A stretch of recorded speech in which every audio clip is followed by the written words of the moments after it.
50 people were injured, with 27 of them sent to the hospital. A 53-year-old local man is in police custody. Gunshots rang out last night in a park in Philadelphia, leaving 2 people dead, 9 others injured. We don't know what sparked the shooting. There have been no arrests. It's legislation that is key to his agenda. President Trump says he fully expects the Senate will make some changes. The so-called Big Beautiful Bill, that's a massive tax and spending measure that cleared the House last week. Dow futures up 519 points. This is SRN News. You heard the news. Newsmax just went public on the New York Stock Exchange and listed on the big board. Millions of Americans like you are joining our news revolution. Reuters Institute says Newsmax is one of the top 12 news brands in America. Even President Trump says it's terrific. 40 million Americans go to Newsmax, and its audience grew 50% since the same time last year. Millions really are making the switch to Newsmax. If you want to be a Newsmax share owner, call your advisor or get more info at newsmaxinvest.com. Stand with Newsmax today for a strong America. This communication is for informational purposes only and shall not be intended to or shall not constitute any offer to buy or sell securities, nor shall there be any sale of securities in any jurisdiction in which such offer, solicitation, or sale would be unlawful. If you ever wondered how the Farm Mall got its name, here's an abbreviated list of some of the jobs the Case IH Farm Mall can do. Baling, cutting hay, feeding, hauling, loading, pulling, raking, cleaning barn, mixing feed, fertilizing, mowing, chopping, seeding, clearing, irrigating, furrowing, cultivating, hitching, digging, emergency. Let's make it simple. This tractor does it all. So no matter what you're doing, Can Do comes in red. Farm Mall. Learn more at caseih.com/farmall or visit Colby Ag Center in Colby, Kansas. Here is the latest news and information that impacts you. I'm Derek White. A head-on collision Saturday afternoon in Dickinson County has claimed 4 lives and left several others injured. The Kansas Highway Patrol says a Hyundai Elantra crossed the center line on Highway 4, 16 miles south of Abilene, and struck a Chevy Traverse. 3 people in the Elantra, including 30-year-old Dawn Peel of Harrington and 2 family members, died at the scene. A 57-year-old woman in the Traverse also died, while 2 children and 2 adults were hospitalized. The crash remains under investigation. The University of Kansas Cancer Center has broken ground on a new facility in Kansas City, combining research and patient care in one space for the first time. The building will focus on cellular therapy, a treatment using a patient's own cells to fight cancer with fewer side effects than chemotherapy. It will also house a specialized lab to produce FDA-approved CAR T-cell therapies. For more information on this and other stories, visit nwksradio.net. Rocket 102.5. Today, there was some fog and spotty drizzle persisting this morning. Later this afternoon, we may see a couple-hour break in clouds, enabling temperatures to warm into the upper 60s and maybe around 70. Before low spins waves of energy into the area tonight through Thursday morning with chances for showers and storms. Winds today will be light from the southeast at 5 to 15 miles per hour. We could see a round of scattered showers and storms this evening and overnight, with wider spread activity through the day tomorrow, with showers continuing into Thursday morning. Severe weather threat is not high, but a storm or two could have 1-inch hail or 60-mile-an-hour wind gusts to trigger a warning or two, while half-inch and inch rain totals are possible. Tonight's low will drop to around 50, and it stays in the 50s for the most part tomorrow, then drop to the mid-40s tomorrow night. Thursday afternoon into Friday, warming temperatures back in the upper 70s and 80s for the weekend. This meteorologist Chris Romick in the NWKS Radio Weather Center. Where is the best place to go to stream your favorite NWKS radio station? NWKSradio.net. Where should you go to find out what's happening in the area? NWKSradio.net. What's happening with local area sports? NWKSradio.net. Is the weather causing delays or cancellations? NWKSradio.net. Need tickets to the next big NWKS Radio event? NWKSradio.net. The place to go to be in the know. NWKSradio.net. Looking for insurance that actually puts you first? At the insurance agency in downtown Goodland, we're independent, which means we work for you. Whether it's auto, home, crop, or business, we shop top carriers to get you the best coverage at the best price. No pushy sales, just honest advice from people who live right here in your community. Give us a call today at 785-899-5011 or stop by 1020 Main in Goodland, and let's get you covered. The Insurance Agency. Insurance the way it should be. Spring is in full swing at Hoover Lumber Ace Hardware. Get your lawn and garden looking their best with Ultimate Fertilizer and gear up with Eco blowers and mowers for the season ahead. Tackling a project, they've got a surplus of quality lumber ready for all your building needs. And when the work's done, fire up the fun with their wide selection of grills, smokers, and griddles from Traeger, Weber, and Blackstone. Stop by Hoover Lumber Ace Hardware in Goodland and Colby, your one-stop shop for spring projects, big and small.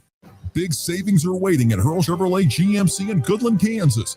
Get 25 Chevy Silverado 1500 with 0.9% APR for 60 months plus $3,500 trade-in cash. Or choose a 25 GMC Sierra 1500 Turbo Max, 0.9% APR or up to over $7,800 off if you own a GMC or Buick. And don't forget, military members get an extra $750 cash allowance. It's happening now at Hurl Chevrolet GMC in Goodland, Kansas. Online at hurlchev.com.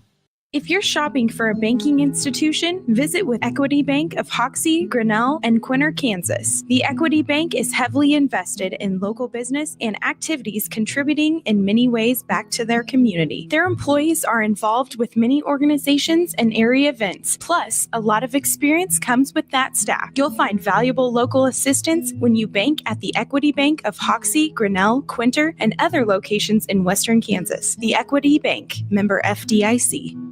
Have you heard of Van the Morton Man? Back in Colby, where the legacy began. 100 years strong, building right, building grand. When you build with Morton, it's always as planned.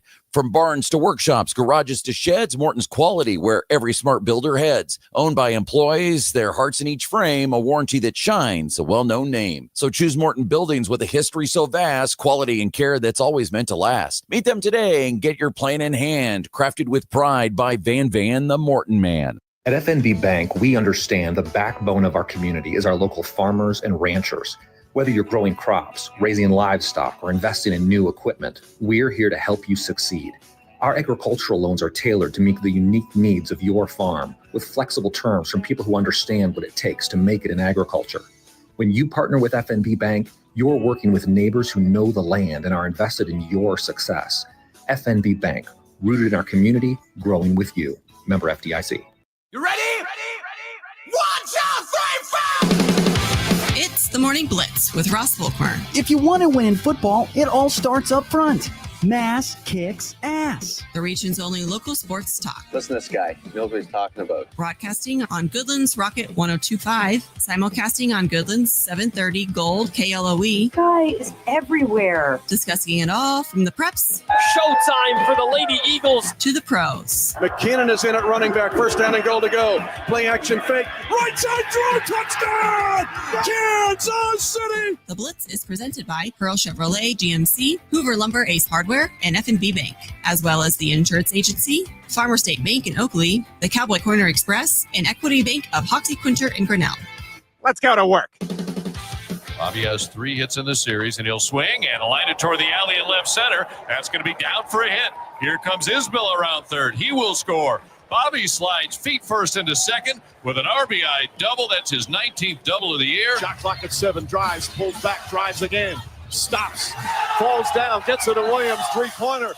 It's good. Jalen Williams with a big bucket. When they say Shaw's been playing defense, that was an example. Another drive to deep right. Will the wind stop it? Not this time. Touch him all time. Mickey Moniak. First hit for the Rockies. Ties the ball game here in the 5th. Attempting to stave off elimination tonight. Here's Stan Colvin. Stan Colvin in with a shot. Score! The Hurricanes take their first lead of the series.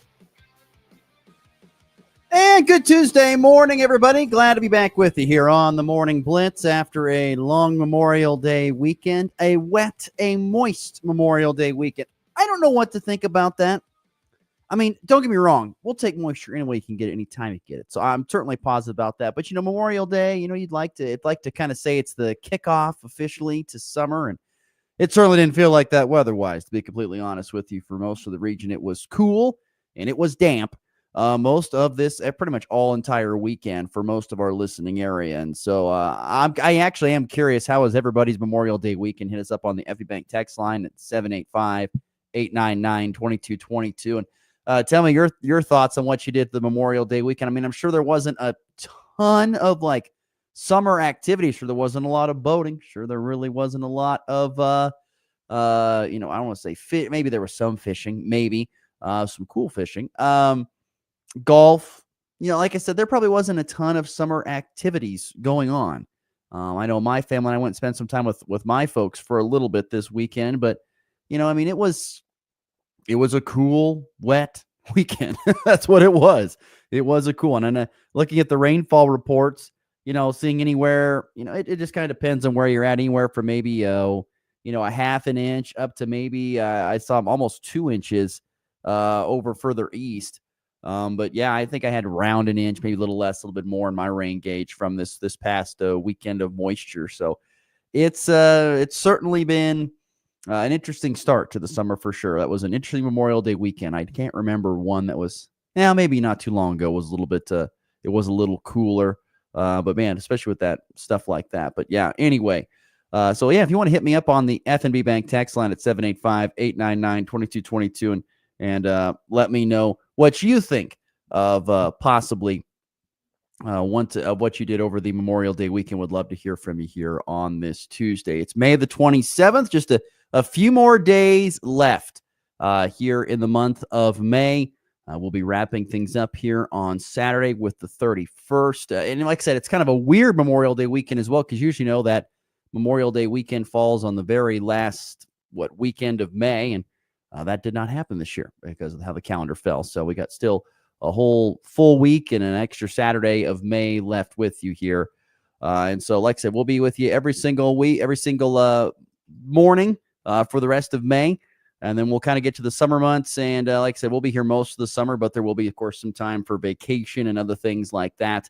So just kind of keeping people up aware of what might be happening. Speaking of what is happening, it's a big week today, of course, for high school athletics. Why? Because a lot of things come to an end, whether it may be Acacia State golf, which, by the way, is underway or getting underway here shortly across the state at multiple different golf courses.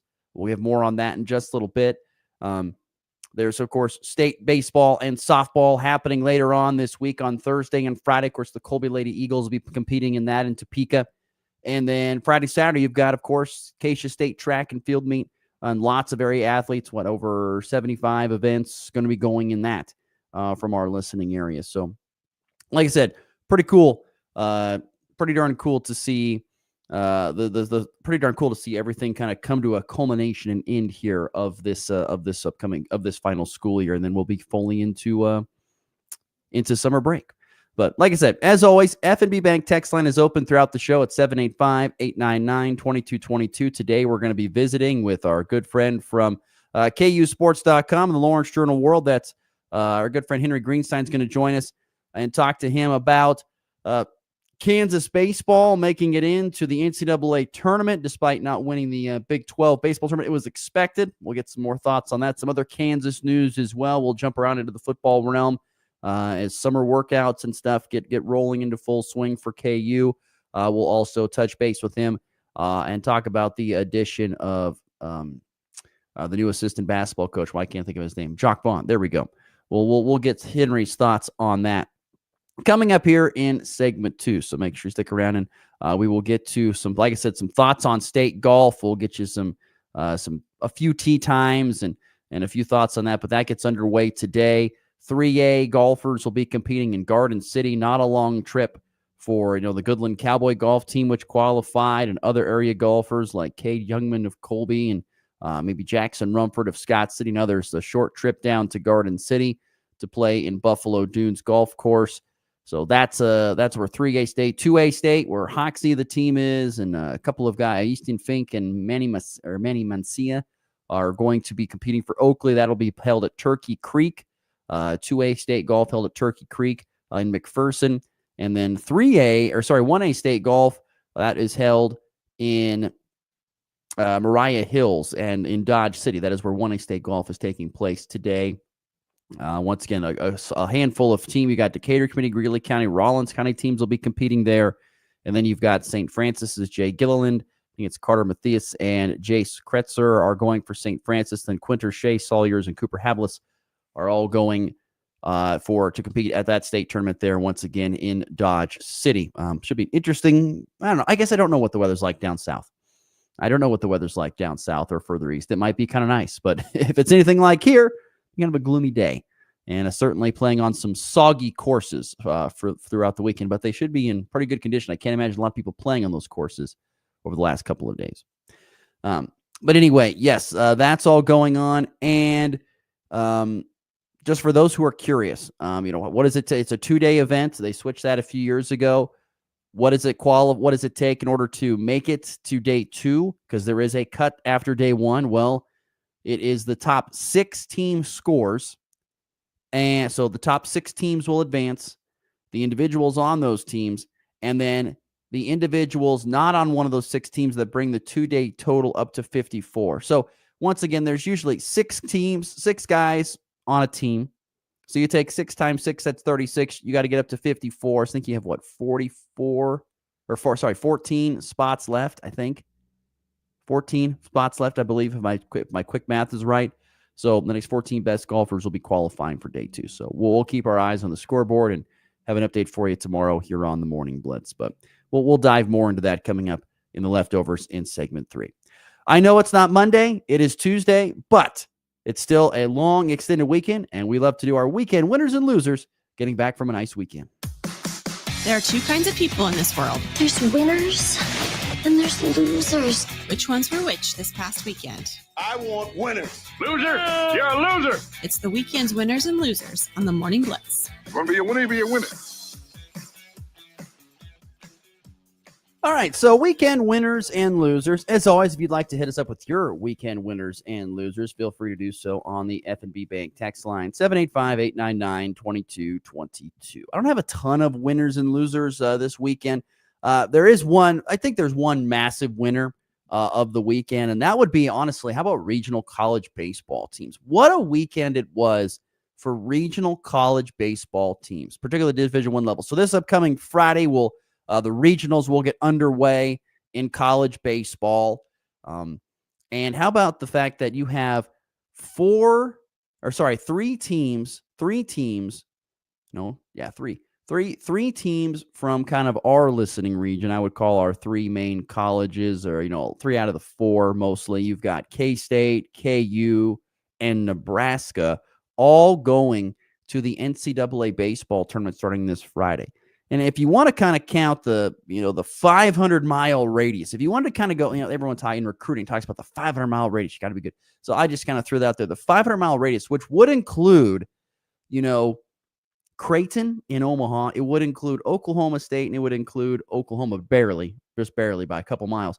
But I mean, you talk about just kind of this little neck of the woods, kind of the center part of the U.S., having that many teams, go in the NCAA tournament is pretty impressive. Over the last, I don't know, you can say 5 to 10 years, college baseball and softball, of course, and you can see it in the number. It still is there. Don't get me wrong.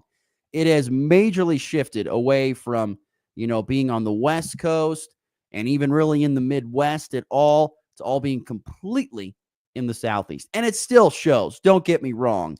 I mean, there were 13 teams selected from the Southeastern Conference to compete in the postseason baseball tournament, in the NCAA baseball tournament. 13 out of their 16.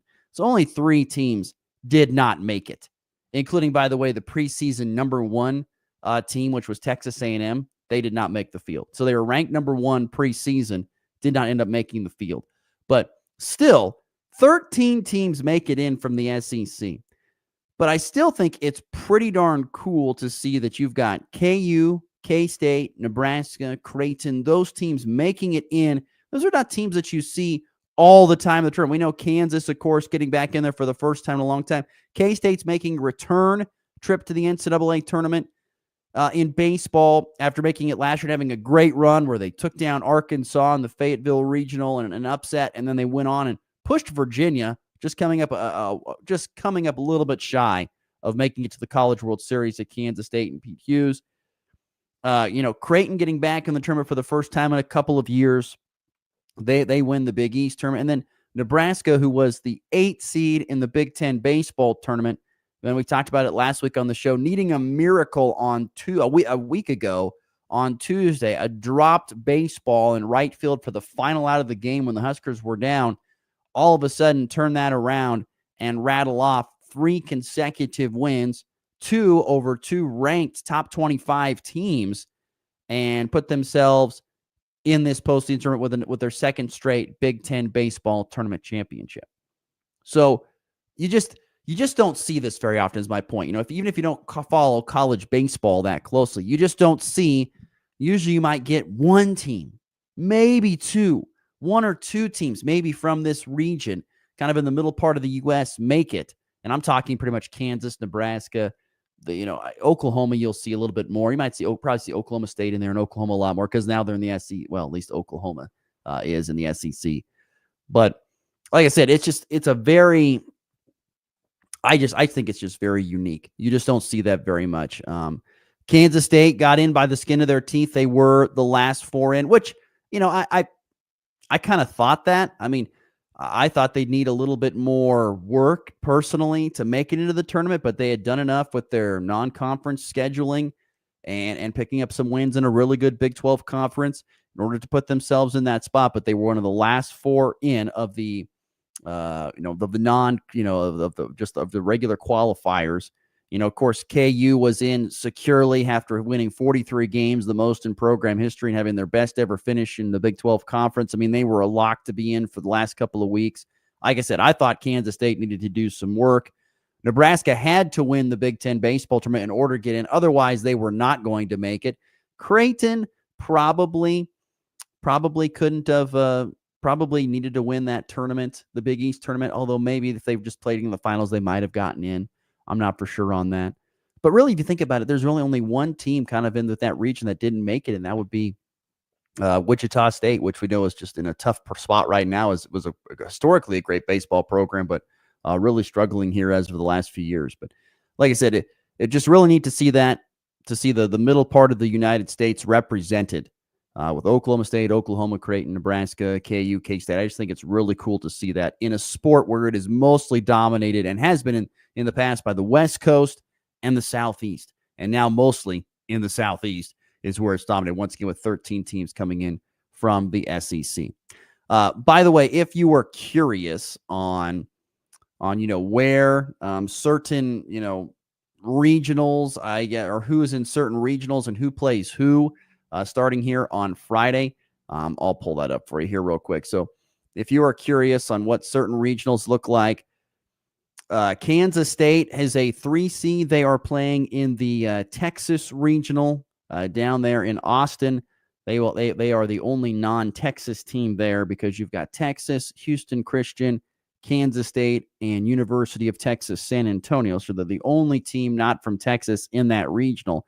But Kansas State, a 3 seed in that Texas regional, which will be a challenge. But once again, K-State's been up to that in the past, knocking off Arkansas State on the road. So interesting to see how they prevail in that. Nebraska earned a 3 seed as well. They are going to Chapel Hill, North Carolina to take on, be in the Tar Heels regional there in Chapel Hill. Also, there is Holy Cross, another team we've talked about here a little bit, in Oklahoma, who, by the way, has a fantastic pitching staff. But Nebraska, Oklahoma, Holy Cross, and North Carolina, that regional. Scanning through here. And then Creighton and Kansas are in the same regional. They are in the Arkansas regional. So Arkansas there with North Dakota State, by the way, another representative from the middle part of the U.S.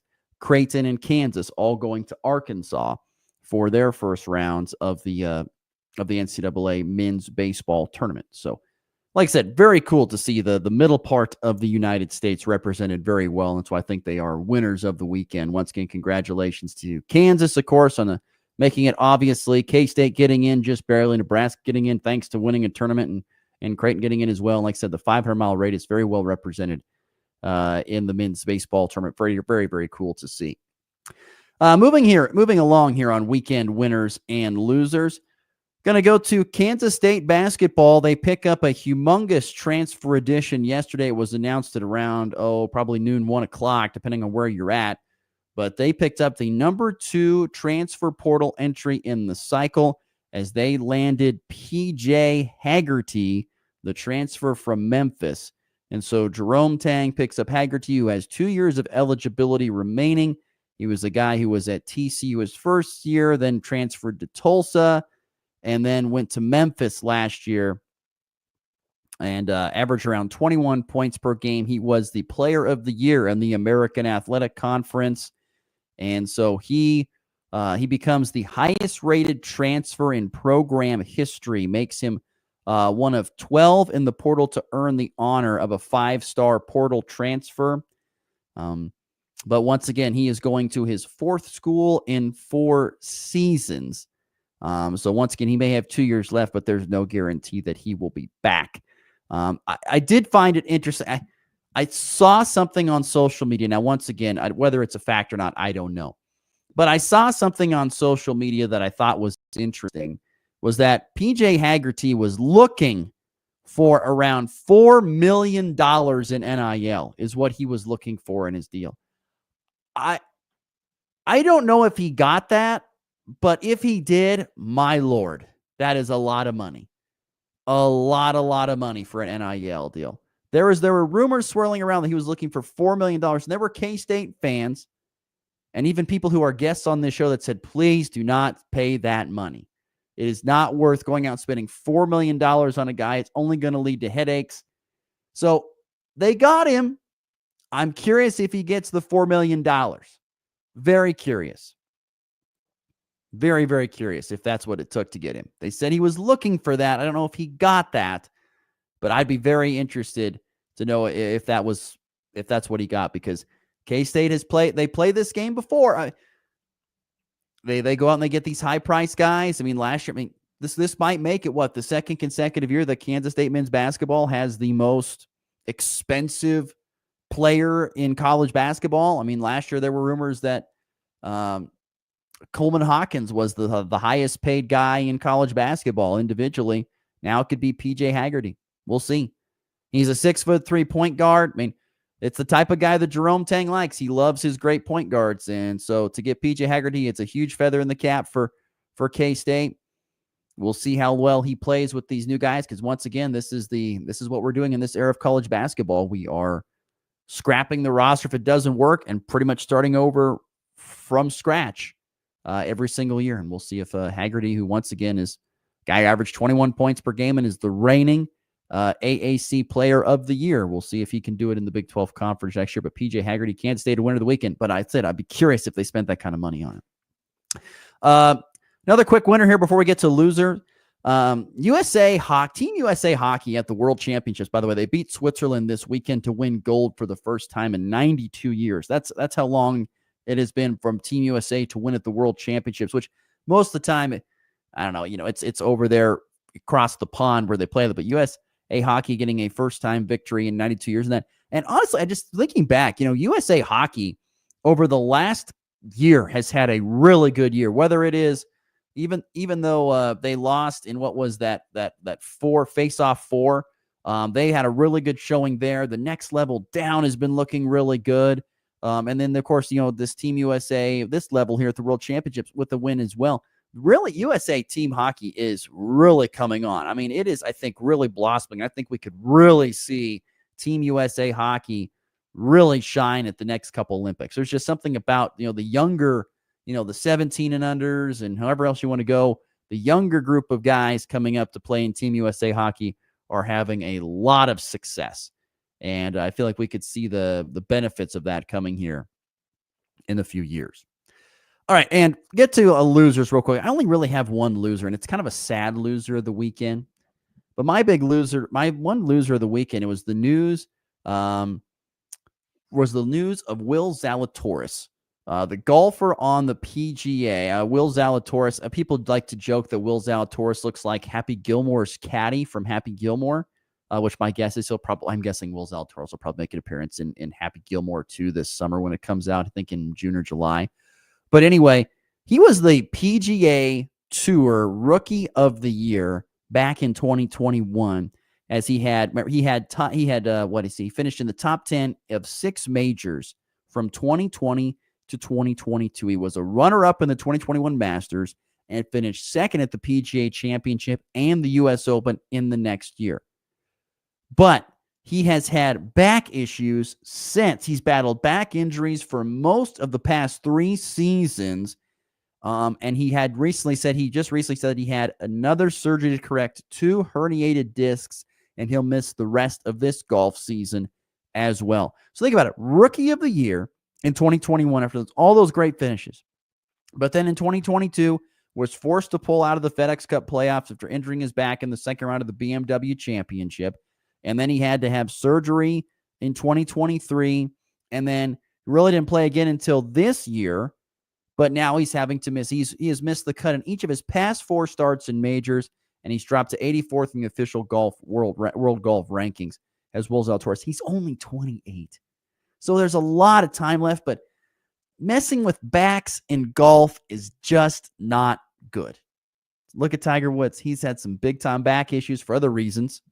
But he's had some big-time back issues, and that's really hurt his game a lot. I feel bad. I mean, when you start having this many surgeries on your back, it's almost all downhill from here. I would love to see Will Zalatoris make a resurgence and come back and be able to play and have the success that we saw. But I tell you, unfortunately, he might just be a flash in the pan because of that. That's a tough deal. Golf is so hard on the back. You got to have a good back. And if you're having problems with it at 28 years old, it's going to be really tough. Very, very tough. So Will Zalatoris, unfortunately, kind of a loser of the weekend because and really PGA Tour golf, because I think he's a really good young player that was coming up, was going to really drive viewership numbers for the PGA. I just don't know if he's ever going to get off the ground again. I hope he does, but I just don't think that he will. Really, really tough there. Will Zalatoris and PGA Tour golf, kind of a loser of the weekend. Let's see here. We have a shout out from up in the 308 Western Nebraska. Shout out there. A winner of the weekend, Steve from Binkelman says, the Dundee County boys and girls, they both won Class D state track. Yes, you are right, Steve. I did hear about that actually this weekend. I did hear Dundee County boys and girls.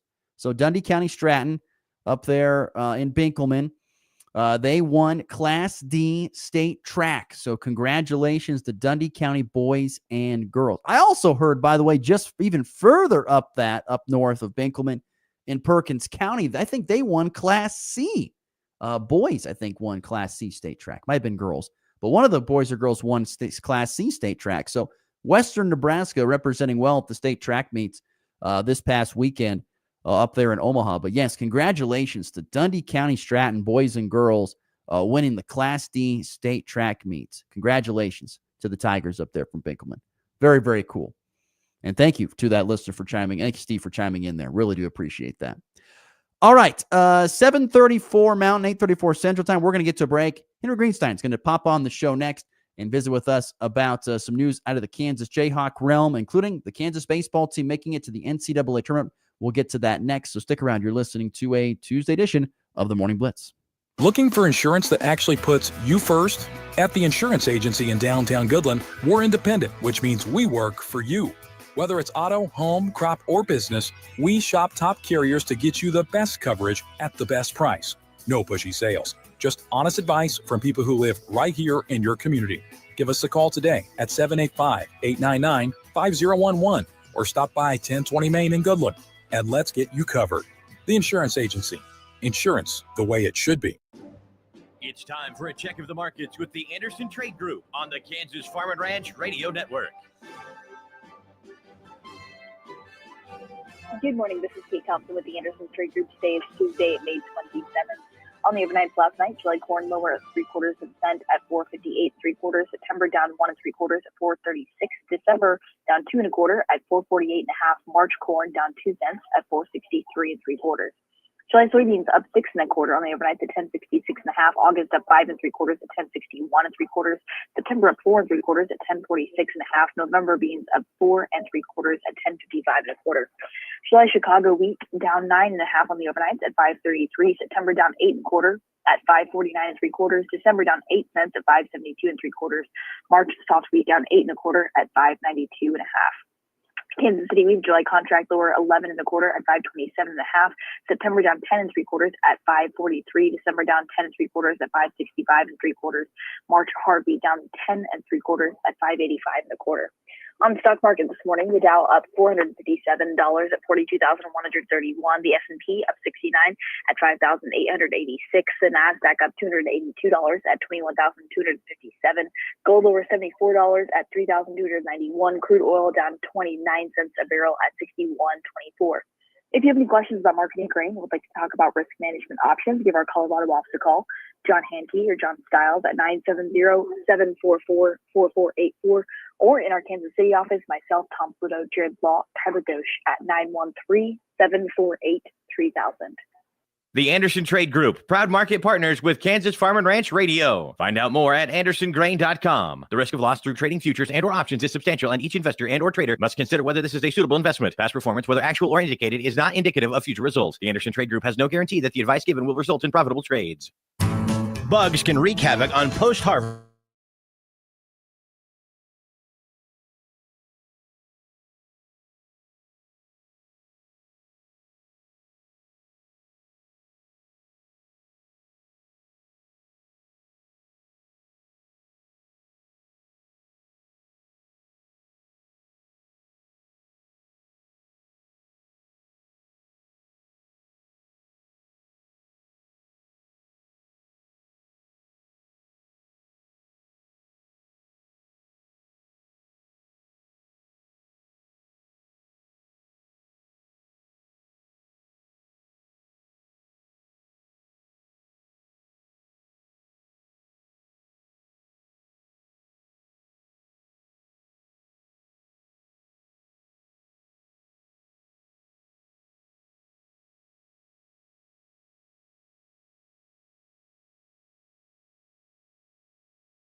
Fun with their wide selection of grills, smokers, and griddles from Traeger, Weber, and Blackstone.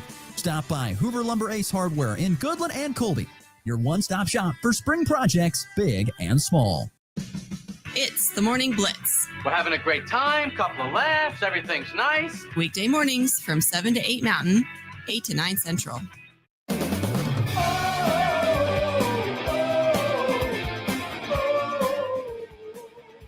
All right, this Tuesday show going by pretty quickly.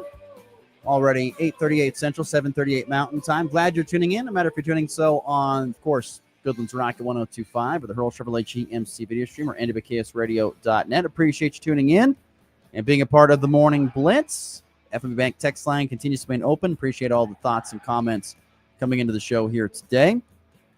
Let's go to the phones. Our guest today, our good friend from KU Sports, Lawrence Journal World. That would be Henry Greenstein joins us now. Good morning, Henry. How was your Memorial Day weekend? Good morning. Thank you. It was wonderful. It was relaxing, but it was also nice to be by KU yesterday and see the baseball team get picked for the NCAA tournament for the first time in over a decade. So nice little work element to my holiday weekend there. Yes, you definitely did have to work, but it was fun, I'm sure, to see, like you said. When you look back at this season and what was for Kansas baseball, we haven't really talked to you about Kansas baseball much. What are your thoughts on KU baseball's 2025 season and the record 43 wins and all the great things that have happened this year for Dan Fitzgerald's crew? Yeah, I mean, obviously massively impressive. If you think about the fact that he only has 4 players who were here during his first season, which was just 2 years before this, and essentially had to construct this year's roster from scratch after getting demolished by the draft and having like 8 total players between seniors and ones who still had remaining eligibility. I think 6 of those 8 could potentially have come back, and he really did not expect all of them to sign. When you think about all the factors that led into the assembly of this year's roster and having to, create chemistry, instill culture, find places in the lineup, and the lineup's been remarkably consistent. When you think about all the work that went into assembling this year's team, it's remarkable that this, of all teams, has been the one to go so far and break so many records. But it's just a really committed and selfless group of players who happen to be extremely talented and hit a whole lot of home runs. Yeah, there's no doubt about it. They've been able to hit the home runs for sure. But when When you think about it, I mean, this is an unbelievable turnaround for Dan Fitzgerald. Do you feel like he's just kind of been building towards this? I mean, like you said, have to retool the whole roster. Is this just one of those deals where, all the pieces just kind of fell into place, you feel like? I do, but I also think that the way that he assembles a roster means that it doesn't take too long to get everyone up to speed, just because he's so heavy. And this is also about recruiting coordinator John Coyne. They're so heavy on the junior college ranks. They're bringing in people who are already experienced, which is really helpful, and usually, honestly, haven't taken that long to adapt to a higher level of competition. And I think that's made it so, there is some incremental element year over year in terms of laying a foundation, but they're also doing a really good job getting people in who are ready to play right away. And you see that this year with Brady Ballinger, who played 1 year of JUCO at College of Southern Nevada, becoming a first-team all-conference pick and one of the best players in the Big 12 and possibly one of the best first basemen in the country. Jackson Hauge, who didn't play baseball last year and before that was at the D2 level. They have a really good eye for talent that will transfer well to the Big 12, and that gives me confidence that it's not like they're going to suffer from having to start afresh again next year or the year after that, simply because of the record of recruiting talent that Fitzgerald and Coyne have at this point. Henry Greenstein's our guest here, KUSports.com, the Lawrence Journal World. He joins us on the Hoover Lumber Ace Hardware Hotline. What were the thoughts of Fitzgerald, coach, and the players after learning their fate going to Fayetteville for the first round of the NCAA baseball tournament?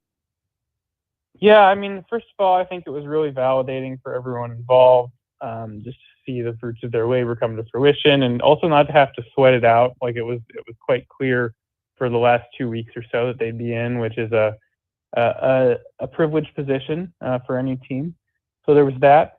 I think, at least to hear Fitz tell it, there's a sense that their best baseball may still be ahead of them, which is hard to believe given how well they played on the road at West Virginia. But he still believes that they have a lot more left in the tank, and that they've been talking all year about playing their best baseball when the postseason arrives.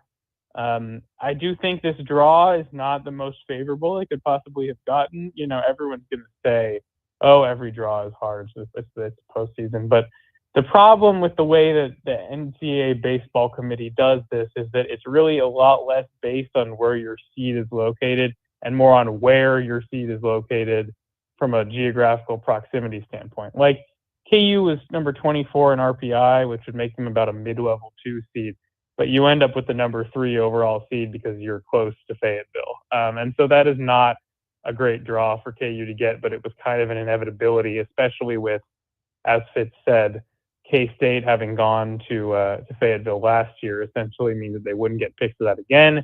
And so KU goes there, K-State goes to Austin. And the Creighton thing, I mean, it's a team that really, really dominated the league and has incredible pitchers. So I think that these games, if KU can win them, will be won in the margin, should be pretty close. Even North Dakota State's got some good pitching. But, yeah, having to contend with Arkansas and Creighton to try to make out a regional is not a great setup. But, KU has not backed down from strong competition this year, and I'm sure they'll make a run at it. I know one thing that Fitzgerald was I know you quoted shocked to see was that no Big 12 team earned a hosting spot. I mean, was that a surprise to you at all? Yeah, it was. I think I was just really surprised, like he was, by TCU. I think that honestly, Fitz didn't put it quite like this, but it was kind of a worst case scenario for the Big 12, the way the last week or so of conference play played out, with West Virginia being poised to be the top team in the conference, getting swept by KU, only for KU to falter against TCU in the second game of the Big 12, and then for TCU to lose the championship game to Arizona, which entered with a worse setup in RPI than those other 3 teams. So they kind of all, I guess, sabotaged each other in that way. I still don't think the result should have been the league getting shut out entirely, which has never happened in the 27 years of this format. But it's easy to trace things back the last couple of weeks and see why it happened. Yeah, but you get why it happened. I mean, there's a love fest with the SEC. Simple as that. It's a love fest. I mean, 13 teams, Henry, from the SEC, and majority of those teams, not all of them, but a majority of them are going to be hosting in some form or fashion. And I don't know about you, but they do mostly base it off of the RPI. And every single year, the SEC starts with a super high RPI, and it's very every single team, and they play each other. So the RPI never has a chance to go down. They're always set up in a position, just like in football, the SEC is, to be in a good position to have a lot of hosts when it's all comes to the postseason time. Yeah, you're right. There probably is an element of anchor bias, or as they call it in statistics, where your starting position wields a lot of influence over where you eventually end up. And when you're playing these other teams that are all super high, it means you don't drop too much. And yeah, I mean, Tennessee getting a hosting spot after the way they finished the year was a little rough to see. And KU could have gotten sent there. That was another one that they were getting projected to, but didn't because of the regional element. But yeah, the SEC is obviously starting to wield more and more power in virtually every major sport, and I don't really see things turning away from that. Obviously, if you saw Greg Sankey's comments in Destin yesterday, it seems like things are getting a little testy. So I'll be interested to see how this sort of interconference relationship and dynamic evolves in the months ahead. That's off side note here. A fast that you bring up that on the SEC, you talk about trying to maybe draw the power away from the SEC. How would that go about happening? How does that have to happen in order to get more love for other conferences not named the SEC? Whether it's baseball or football or something, how does that happen? Because, even if it's like, does it start like, for example, in football in the bowl season where, other conferences beat the SEC? Where does it happen and how does that happen? Yeah, I mean, it's really hard to say. I think obviously the on-field results you'd think would play a role, but I don't know. When there have been memorable victories against SEC teams, they don't necessarily wield the same political power as you might expect, I guess. It's really tough to say because, whenever there's an alliance or something, I remember a few years ago, a few conferences tried to form an alliance that didn't necessarily go very well for anyone involved. I certainly think that it will help if other power conferences are unified, even though the SEC and the Big Ten really seem to be kind of angling to become the power two. The thing is, I think the SEC has a chance of just becoming kind of untouchable, especially if they end up withdrawing from the NCAA altogether, which is not out of the question at this point. I don't really see a huge way of things without further, I guess, mergers or realignment changing too much from the situation we're in right now. I do think that there's a level of optics to the way that they've succeeded on the field that helps bolster their soft power in these negotiating rooms and whatever. But yeah, I'm really not sure. Once again, Henry Greenstein's our guest from KUSports.com, the Lawrence Journal World. I want to hit on another quick topic here before we let you go on the addition of Jacques Vaughn to the basketball staff. And a lot of people said they think that he might be, the coach in waiting possibly after Bill Self. What are your thoughts on the addition of Coach Vaughn to KU basketball? I mean, it's a wonderful addition. There's no way to spin it wrong. I think it's great. I think that it will do well from a perception perspective. I think it will do well from an on-court perspective. Just having someone with NBA coaching experience, no matter who it is great. The fact he's a Jayhawk of the past is even better. And the fact that he's not someone who was coached by Bill Self is honestly good because it means he'll bring a different perspective. He's a well-regarded, experienced coach who knows his own ways of doing things. I don't see this as a head coach in waiting situation, but I do think it's a chance for him, if he acquits himself well in this role, to certainly position himself as a primary candidate whenever Self does decide to hang it up. I think that it was also just from a public relations standpoint, like a bit of news that KU fans can celebrate amid what has been a sometimes quiet and sometimes negative stretch of the offseason for the KU basketball team.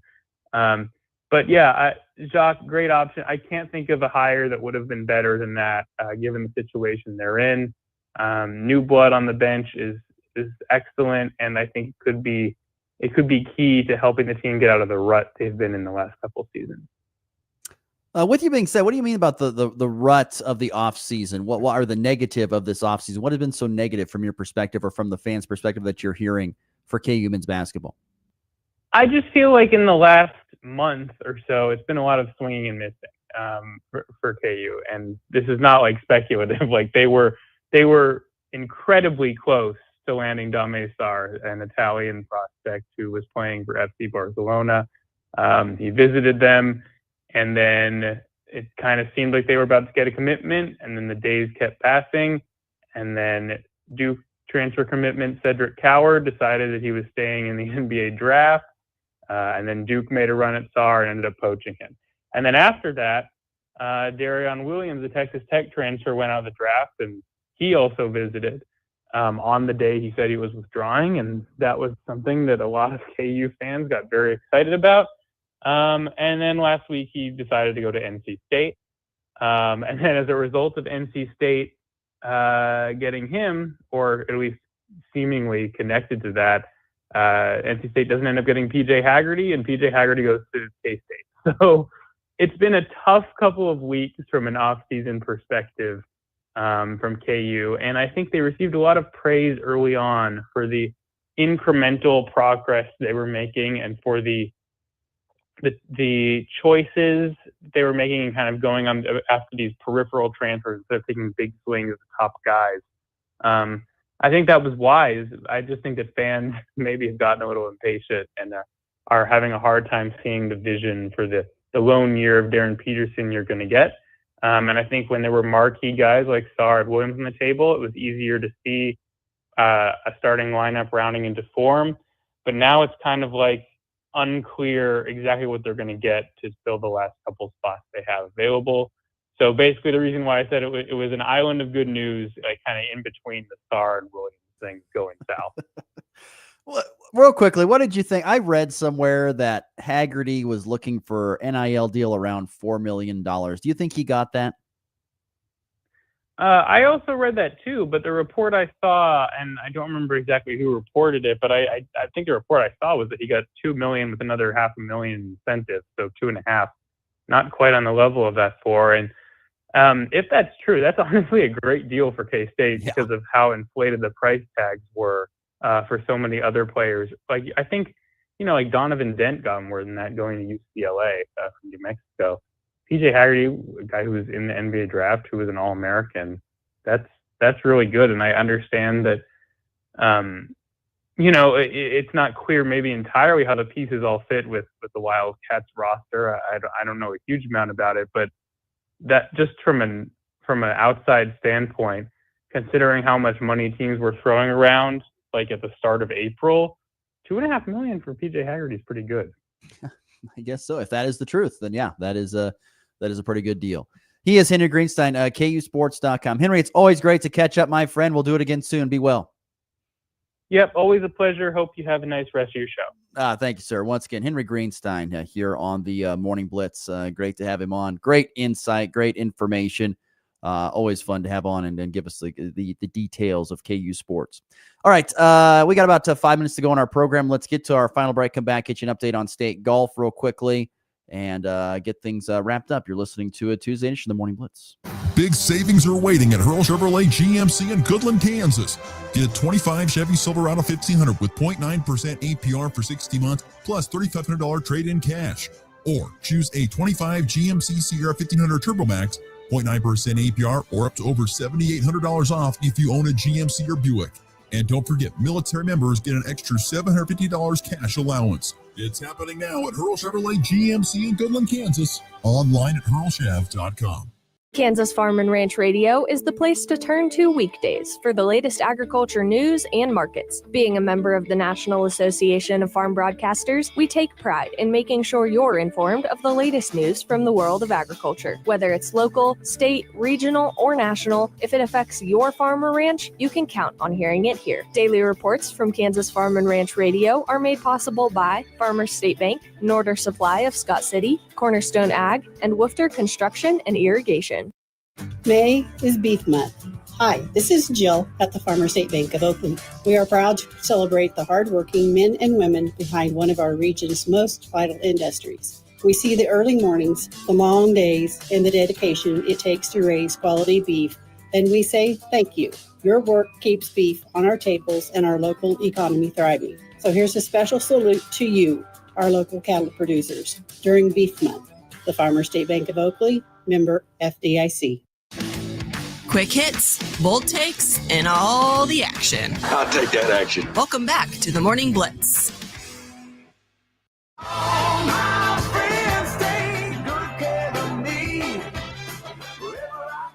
All right, just a couple minutes left to go here. We'll wrap up some thoughts here with the leftovers. Acacia State Boys Golf Championships getting underway today. Actually, it's going to get going here, it looks like, for most tournaments at the top of the hour. And 1A and 2A shotgun start at 9 o'clock Central, 8 o'clock Mountain Time. And then 3A is going to start at 9:30 Central, so another half hour after the show is over. But I think the first golfer, off the tee, at least in 3A from our regional, is going to be Colby. At least in 3A will be Colby's Cade Youngman. He is off in group number 7, teeing off at hole number 1 at 10 o'clock. The Goodland Cowboys' first golfer off the tee will be at around 10:40 Central Time. That's Trayton Haas. Luke Thomas will follow him at 10:50. Blair Lennon at 11. Braylon Mole at 11:10. And Trent Sheldon will be at 11:20. And Barrett Schlosser will be off tee at 11:30 Central Time. So getting rolling there towards the back end of the tournament. So that's 3A. 2A, a little bit more of a... I was going to see if I can find this is 1A, actually. I'm looking at the wrong one. 1A, you've got guys going off the tee early. You got lots of Oberlin's Caleb Beisner is going to be going off the tee first at 9 o'clock, and then a lot of those other guys coming off with him there. Like I said, you got Rollins County and a few of those guys going off. Looks like first guy off the tee will be Taven McLean around 10 o'clock Central Time. So, yeah, plenty of golfers teeing off there at Mariah Hills, getting going here within the next hour or so. And then 2A, Matt Brett's the first guy off the tee at 10 o'clock for Hoxie. Matt Foote will be following, and a host of other guys. Their top golfer, Noah Dowell, teeing off at 10:50 Central Time on hole 1 there at the 2A golf course at Turkey Creek. And let's see, Oakley... Manuel Mancia going at 9:30 Central Time. Easton Fink at 9:40. They are group number 8 and number 10 with group 8 and group 10. They're at the 2A State Golf Championships at Turkey Creek. So once again, 2A at Turkey Creek in McPherson, 1A in Dodge City, and 3A in Garden City at the at Buffalo Dunes. And we'll see it once again. The big thing to keep in mind, I said it off the top of the show, but the big thing to keep in mind when it comes to this, it's a 2-day event now. There is a cut after day 1, so you got to be one of the top 6 team scores. So one of the top 6 team scores to qualify as a team for day 2, or you got to be an individual not on one of those 6 teams that qualify that bring the 2-day total up to 54. Once again, I think that's a ballpark around 14, 15 guys. 14, 15 guys are what you're going to try and get. It'd be the top 14 or 15 individuals not associated with one of the teams that are on the top 6. That's what you're looking for today. So best luck to all the area golfers as state golf gets underway here in just a matter of moments, actually. High drive, deep left, grand slam! And Matt lifts his ball deep to right. How about a walk-off ready? Thomas to the 10. Denver's going on to New England. They win it on the first play of overtime. Mahomes flings it. It's there! Hardman! Jackpot! Kansas City! Update from the NBA and NHL playoffs. Last night, you had the Thunder take a commanding 3-1 series lead over the T-Wolves, 128-126. The MVP, SGA, Shai Gilgeous-Alexander, 40 points, 9 boards, and 10 assists, leading the Thunder to a 2-point victory there over the T-Wolves. That one I feel like is almost all but done. Tonight, probably the more entertaining series of the two, the Knicks and the Pacers. Indiana holding a 2-1 lead after the Knicks storm back to avoid going down 3-0. They were down by 20. Came back and beat the Pacers 106-100. behind Karl Anthony Towns' double-double of 24 points and 15 boards. But like I said, that game tips off tonight at 7 Central, 6 Mountain Time on TNT. Pacers, Knicks, Game 4. We'll see if it's not up at 2, if the Knicks can win on the road, or if it ends up going another direction. We will see. So, and then the NHL playoffs real quickly. Last night, Carolina getting a much-needed win. They were down 3-0. It was going to be over. Get a sweep for Florida and move back to the Stanley Cup Finals. No, Carolina bends their back a little bit and gets a win on the road, too, by the way. That's hard, going 3-0 on the road in Florida. Tonight, it's Game 4 of the West Final, Dallas and Edmonton. Edmonton leading that series 2-1. That'll be tonight on ESPN. All right, that'll do it for the program today. Thank you again to listeners, and thanks again, of course, to Andy Greenstein for joining the program. We're back again tomorrow for a Wednesday edition of the Morning Blitz. Hope you tune in and join us. Have a great Monday. Sorry, it's Tuesday. Have a great Tuesday. We'll see you tomorrow on a Wednesday. It's been the Blitz. Rocket 102.5 is KKCI.